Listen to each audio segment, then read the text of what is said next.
The push is on to rip up the Port of Darwin contract. We'll wait and see in the next little while if that's to be the case. Senator, g'day, nice to see you. What do you think about this? It's a 99-year lease, connections back to China. What do you think they should do with it? I think we've got three choices, Paul, and I think it was good to see that the General Manager this evening moved on, which is an indication perhaps that things might be moving. I think the first choice is that we just take it back. And we have under the 2018 legislation, we have the legal right to do it. Whether it's the wise thing to do, I mean, walk softly and carry a big stick, they say. Our stick ain't very big, so I'm not too keen on poking the bear at the moment. So the second choice really is to buy it back, to compensate Landbridge for what they've spent, and no one else was interested in developing the Port of Darwin at the time. So the only good thing about the Port of Darwin sale to a Chinese organised firm was the fact that it changed the way the Foreign Investment Review Board worked. It marked the difference between the way we started to realise what China was trying to do to us and the future, which is our future, but it's also our present, and that's very, very sad. The third thing we can do is leave it running the way it is, but security check each and every person who's running it. I don't think that's acceptable.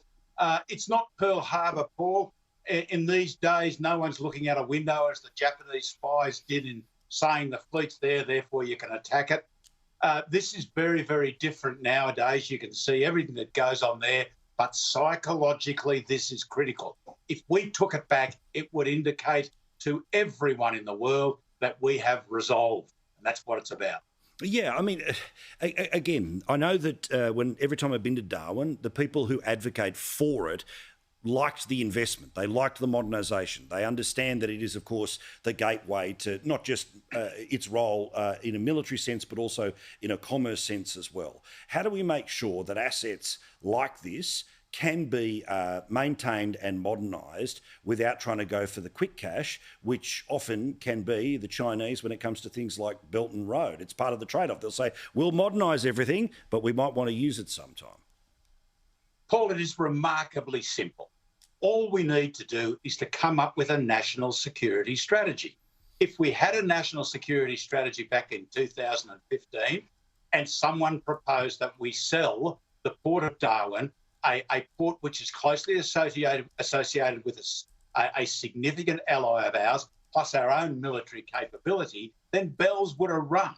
They didn't ring in those days. They started ringing afterwards when we thought about it. Now, we still don't have a national security strategy outside of informal activities, and we are still making mistakes left, right and centre. We are the best government in relation to national security. And Nick Rees, at least he comes on your program and argues for things, but he totally misrepresented the comparison between us and the Labor Party. God help us. You know, what did they ever do for shipbuilding, submarines, etc.?